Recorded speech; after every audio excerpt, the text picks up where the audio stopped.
How's it going?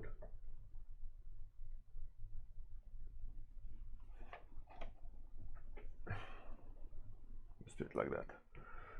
And maybe let's try. One second. Warm light instead of cold outside light. But it looks like the webcam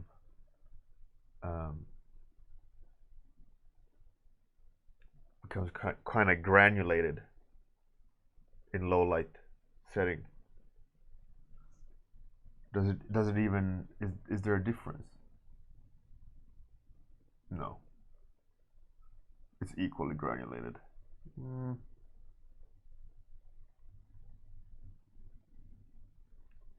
Not sure. But it's a cozy warm light. Hello. Hopefully it's all good.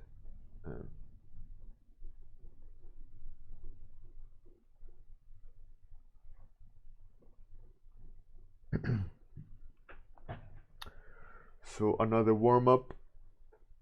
Back to the grind. Gonna looking forward to draw something. I started drawing this yesterday on my lunch, and I spent a little bit more time last night, like doodling on it. It's a goblin archer, but it's far from finished. But I kind of like the overall feeling to it. But we'll see where it will end up. In a way, I'm really careful of jumping into it too much. Like I want to keep it somewhat as it is, but also improve it. So it's a little bit of like scary moving forward. Any topics? Let's do first come first serve topic. Let's get it started.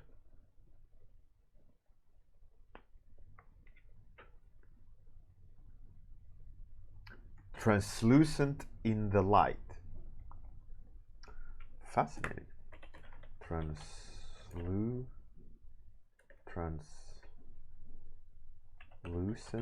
in the light. Atski again. Atski.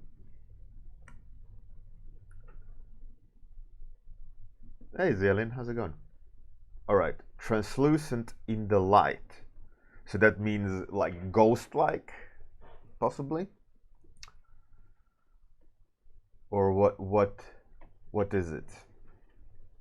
Translucent in the light. Translucent. All right, I got a picture. It's more or less stolen from what's it called?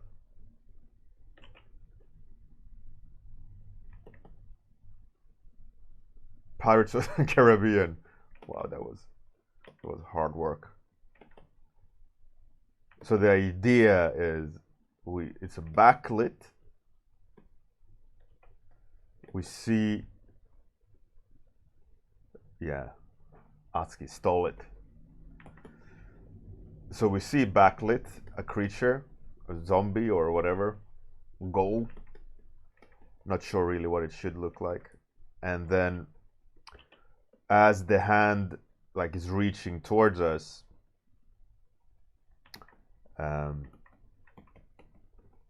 it's translucent. So that's the image in my mind I got that I'm gonna try to go after.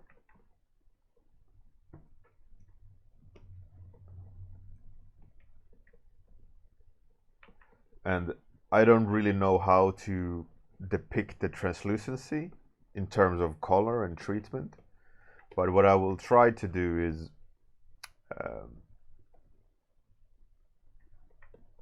move to color as soon as possible when I have a good base enough to do some adjustments to the values in terms of hue, and then we'll try to solve it. But yeah. Ahoy, Cosmoverse, how's it going? Today I'm trying out warm light on the camera instead of cold outside light. So it will be interesting to hear what you prefer. If you prefer the warm light, it's extremely warm light in terms of temperature, not as in color light, color temperature,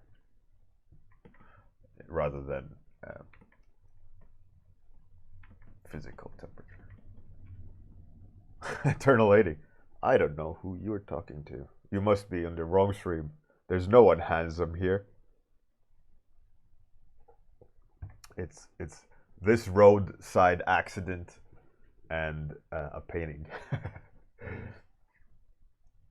Zelin, the warm light looks wintry. Yeah, exactly. That's what I was kind of thinking. You know, winter season is coming. Wall is wow, English today. Come on, brain. The fall is in full effect. Even to the point soon where Sweden, they warned that the coming weekend they'll have snowfall. So winter is here.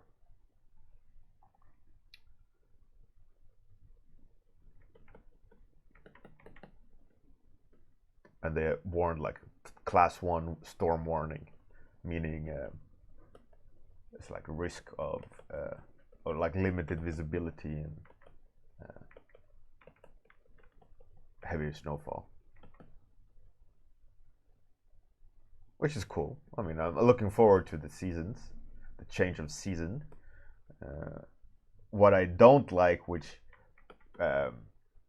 parents know, is I'm looking at the stream miniature.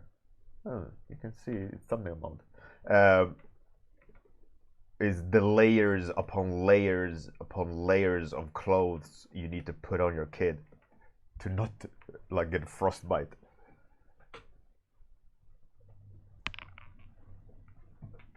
But that's the life of a parent in snow season, right? Hat, gloves, scarf, jacket, inner lining, underwear, what with like t-shirt, you know, underwear, as in what are you wearing underneath the winter gear? Boots, you know, runny noses, all these things. Standard struggle. I was, by the way, this was a, if I can speak English today, I wanted to talk about games. Hey Shartha, how's it going? How many of you play video games? Or have played video games? Is it all of you? Because it's an interesting point, right? Like, you do? You do. It's an interesting point. Like, a lot of people who wants to be better at drawing, concept art or whatever, I'm not sure that most of them play a lot of games.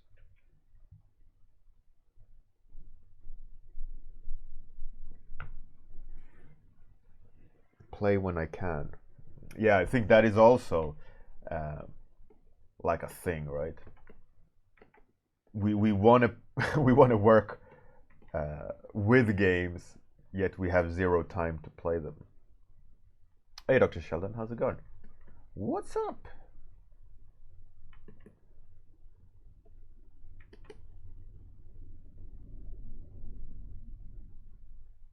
Shartha, yeah, absolutely. But like, I remember as a kid how I could just like pour hours into video games, even not as a kid, even as an adult as well, before children. Like I could just hour after hour playing games. Uh, Especially when I was in-house in Sega, I played a lot of games. Hey Kliska, long time no see, welcome back. Like I said, especially when I was at Sega and in-house, I did play a lot of games because I felt like I need to know what I'm doing. I need to be informed if I'm going to be making a game, like helping a studio make a game. I need to know what games are, right? So I had to pick up games and play games. So instead of drawing on my lunch or eating, I played video games with other artists to try to kind of figure out what it's all about, or what makes a game fun, both visually and gameplay and so on, so that you can kind of start figuring out, okay, this is actually fun, but then in the end, it's a very biased point of view, right? Because it's just what you think is right. And then you could see other people playing games, and what they chose to play on their lunches was like bubble puzzle games or whatever, and you went like, that's a strange choice. But you don't really realize that those people that are in the same studio are also making the same game you are making, and they have their preferences and their choices, and a bubble puzzle game person. And I wonder, to what, I mean, obviously it has to influence you. Obviously it has to change your perception of what a game is based on what you prefer to play. And let's say, it's a really interesting thing. It's like you are what you're consuming to some degree. But then again, like, do you have the maturity to disregard your clear preferences in terms of this, let's say, bubble puzzle guy, when we were making Alien Isolation? Like, is he able to disregard his preferences, or does it color his choices? He wasn't like a designer. Does it color his choices in making the game? But then again, playing devil's advocate, I was playing Left 4 Dead while making Alien Isolation. So you could say, like, did that influence my ability to disregard what I prefer to play versus what I'm making, in terms of, you are what you eat? I don't know.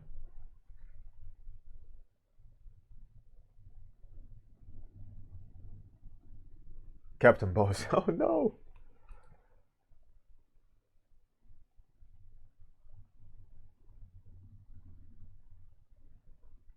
I mean, yeah, you have to kind of research, right?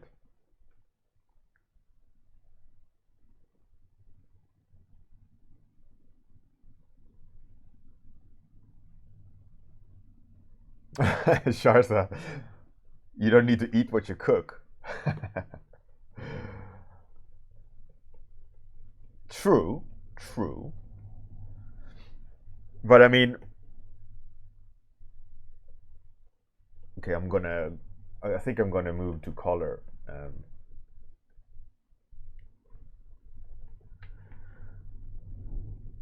But I mean, as a kid, I was playing a lot of video games, right? I was very engulfed in it. Like, I knew what a good game was. I absolutely loved playing, quote unquote, the good games, right? When I was a kid,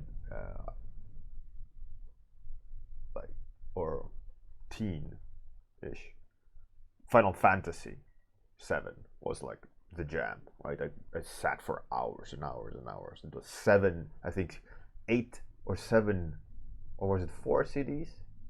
4 DVDs? I don't remember. Something like that. And in my mind, like, oh, this is what a game is, right? Like, holy mother of all things holy. This is what a video game is. Hey, Miguel, how's it going? But that, I think, looking back at it,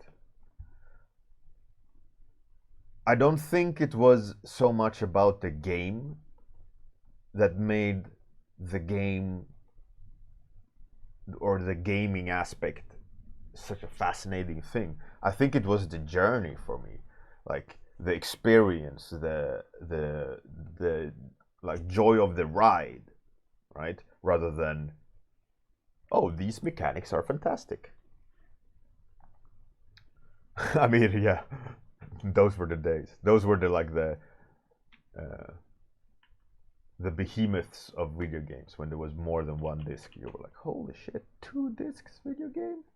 Then Final Fantasy VII came, like 4. Anyways, I was sidetracking. It was more like of the enjoyment of it. So, if we think about it that way, like that, this bubble puzzle guy sitting and playing, he might just enjoy the ride, right? The experience of playing that game, and not the game itself. I mean, yeah, absolutely. Which makes me think, like, I'm a big fan of video games, right? I play a lot of video games when I can, and I prefer certain forms of games.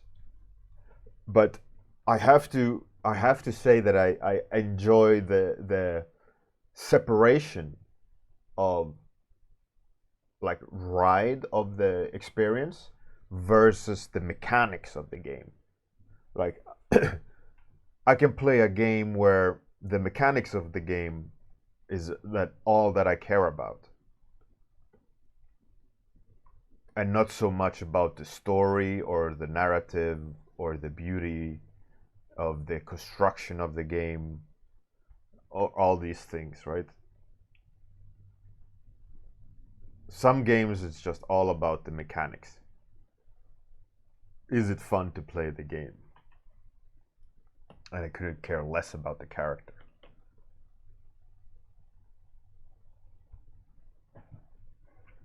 Turn-based or die? Yeah, turn-based games are fun too. I have to admit that those are also cool. But the thing is, like, as soon as you bring in story or an attempt to be serious in the delivery of the story, I think then you're starting to pick it apart. And for me, it's such a fascinating such a fascinating thing, like when we try to bridge that to like what we are doing as an artist, right? Where we're designing a game, if you're that lucky to be working for games, right?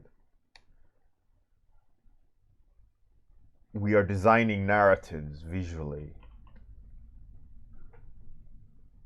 and each image need to have impact.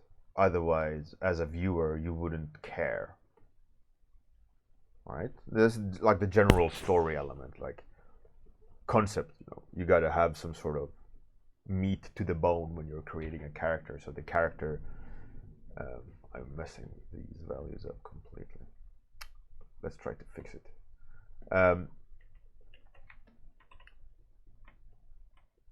Yeah, so you need a lot of story as an artist to create something fascinating. What kind of outfit is the character wearing, why is the character wearing that kind of outfit, and so on.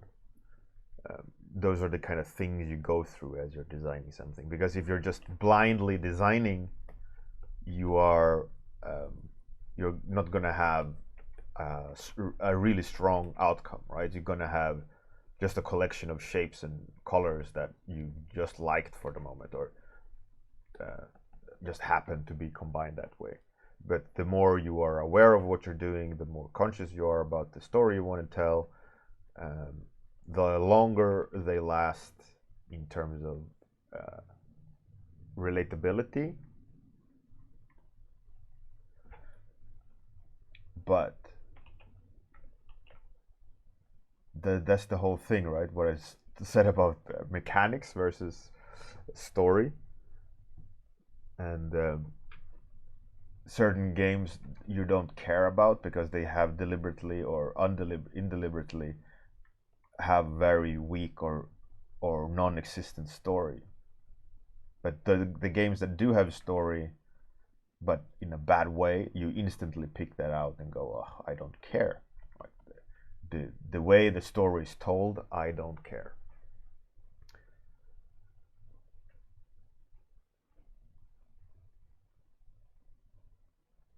So, like, I always think, like, if you're gonna add a story to a character, let's say, you really gotta consider all the aspects and push all the aspects. If that makes sense, you know, like, I always think that way when let's say, I'm going to make a robot that doesn't have personality. Let's say this arbitrary challenge. But you still need narrative in there, in something that doesn't have personality or depth to it. And it's the same thing, the same balancing act, but flipped on its head if you're going to do a larger than life character.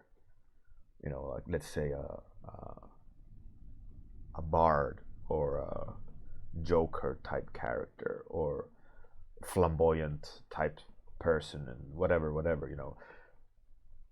There's a point where you're going to tell too much story, you know, where it just becomes the opposites. Like, no one cares because there's too much happening, which is always like a fascinating thing to me when I think about design and creating something that's relatable and understandable. And I always think about that when I'm playing games, because I do play a lot of games and I do try a lot of different types of games, and I'm trying to kind of like reverse engineer their recipe, what they have put effort into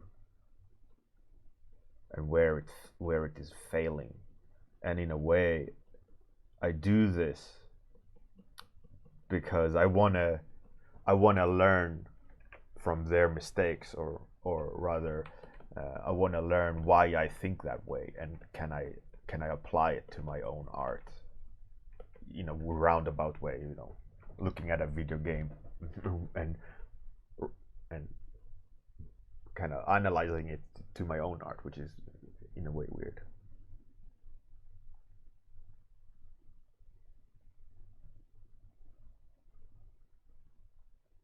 Eternal Lady, yeah, absolutely. I really enjoyed, as a form of storytelling, I really enjoyed Journey. It was a fascinating experience and something that had very interesting layers to it. Like, I remember being exposed to that game, and I had no idea what the game was about or how to operate. Like, I deliberately didn't read anything about it. I deliberately didn't, you know, I just wanted to know, like, oh, what does this button do? This button does something. I don't know what it is. And oh, I can jump, okay, and why should I jump? And then you're just like, it's like you're being born.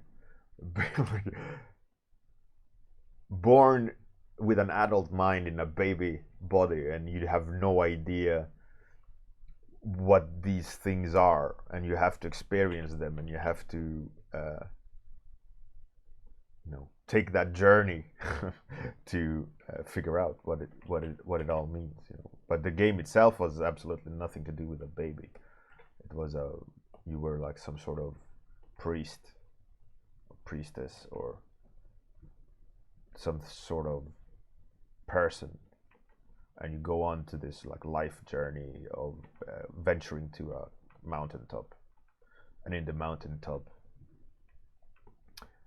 spoiler alert, in the end you are reborn again, and you take the journey one more time, and you stumble on other people who are taking the same journey as you, but you can't communicate other than like dolphin ping or whale ping each other. It's really fascinating. Hey, Trinxis, how's it going?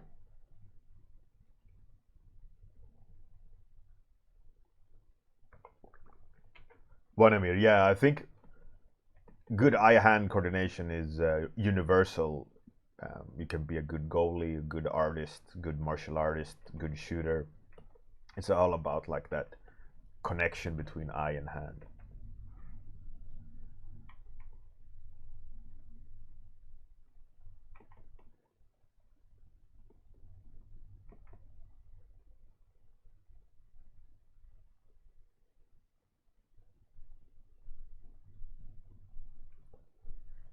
Sharsa, yeah, the same here. Journey was fantastic. I love Journey, and I also didn't play it when it came out, but I was able to play it at a later point, and I was absolutely amazed by it. This hand is absolutely not a hand. So going back to the whole story element and the bubble puzzle guy and so on. I mean, like, for me, that's why, strange way, I draw different things. That's why I try different techniques. That's why I explore like my mind in terms of art to see what does this experience give me. But I don't need to like it. I don't need to do it in my favorite genre. I don't need to do it, other than seeing what that gives me in the end. What's that experience, and but also I think in terms of technical aspects, I like thinking about the fact that, okay, if I'm going to add story, how far am I going to take the story? Am I going to try to over explain the story? Should I be subtle? What is the elements of the story I want to tell? Because if you start telling something like when I was explaining, as soon as you introduce story, you can instantly tell if the story is good or bad. But if it's zero to almost non-existing story, you don't care about the story. The story is not the element. The parts becomes the element that you care about. And for me, I kind of like to play around with that thought of, you can say it's production art versus illustration. Illustration being all about the story, and concept art being way more about each part. But both need to be there. So it's a little bit, if you look at your own art, and you could almost, at least for me, when I'm creating a piece of art, I can almost pinpoint the time where my piece of art had a meaning. like the story came alive. The parts that I put together started making sense at this point, and then you kind of got the spark of, oh, this is actually a story now, or the elements, parts versus story, starting to make sense together, which is a fascinating like thought game you can do.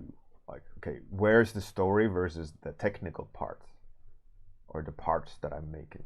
You know, is the parts taking over too much? Should I simplify them in order for the story to take a stronger hold?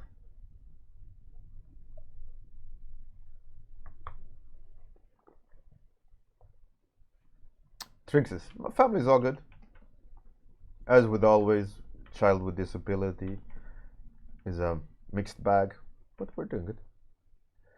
Yeah, Bioshock was really cool, and it was really good fun to be able to help making Bioshock. It was a honor and a pleasure to be a part of the beginning of that, and also contribute a little bit to Bioshock 2 was also a fascinating experience.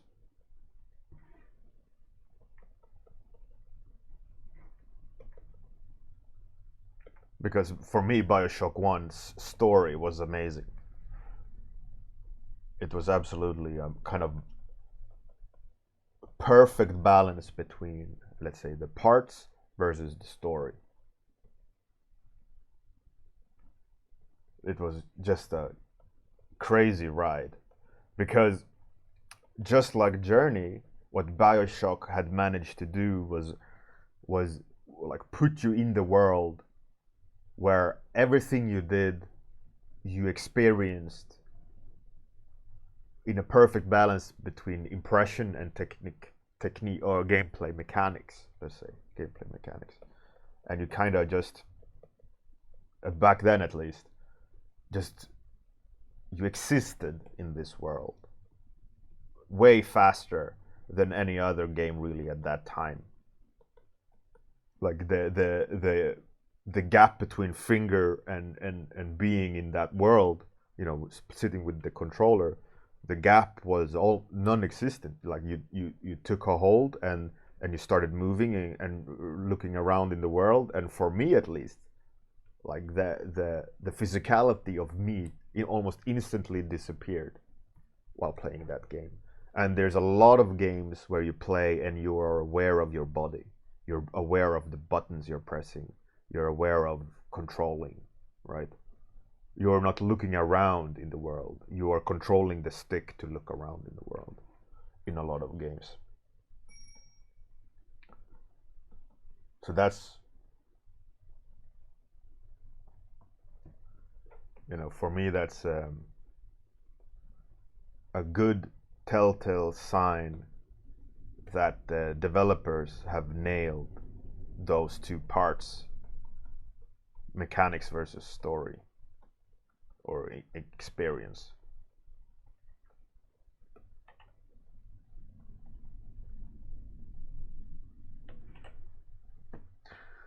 Time is up.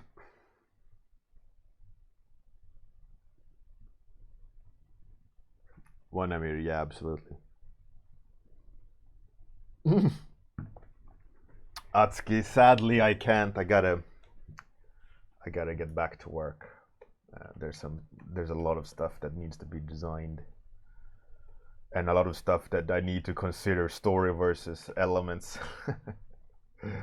story versus parts. The half an hour disappeared absolutely. Just it felt like 5 minutes. Crazy. One of those days, I guess. One of those days. Let's find someone, dude, to raid.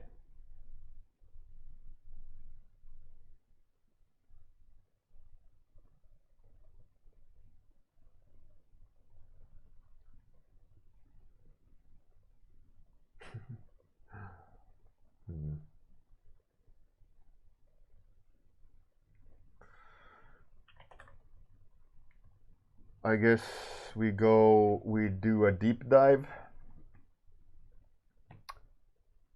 Tattoo parlor? Studio Trigger? What's Studio Trigger?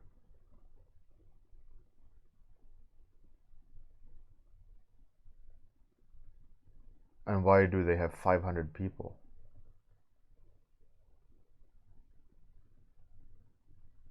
Kill la Kill, Little Witch Academia? The same studio? Alright. Why not? Why not?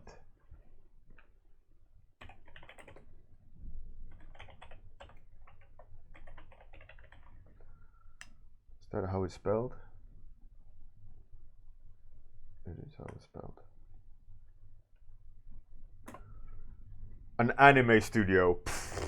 I guess first time rating anime studio.